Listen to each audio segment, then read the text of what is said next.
बिस्मिल्लाहिर्रहमानिर्रहीम। अॼु असां सिंधी पढ़ंदासीं। सैयद मीरान मोहम्मद शाह नाए जी टेक्स्ट आहे। विलादत 1898 में, वफ़ात 1963 में। सैयद मीरान मोहम्मद शाह सिंध जे तारीख़ी ॻोठ ठिखड़ में 1898 में ॼाओ। संदसि मज़मूननि में दिलि जी तलब, गंजी टकर जो शेर, बुलबुल ऐं बाग़ाई ऐं पलनि जो शिकार शाहकार आहिनि। संदनि मज़मूननि में दिलकशी ऐं रंगीनी आहे, जेका हिकु शाइराणे तसवुर सां ई मुमकिन थी सघे थी। संदसि अक्सर मज़मून अलवहीद अख़बार में शाया थिया। हाणे इम्तिहाननि में इहो सुवालु अची सघे थो त मीरान मोहम्मद शाह जा अक्सर मज़मून कहिड़ी अख़बार में शाया थिया।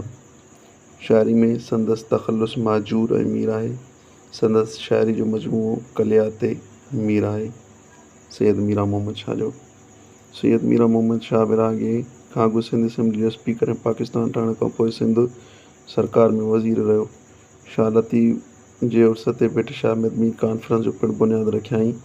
संदसि वफ़ात 1963 में थी। हाणे इहो ई क्वेश्चन अची सघे थो त लतीफ़ सरकार जे उर्स ते अदबी कॉन्फ्रेंस जो बुनियादु कंहिं रखियो।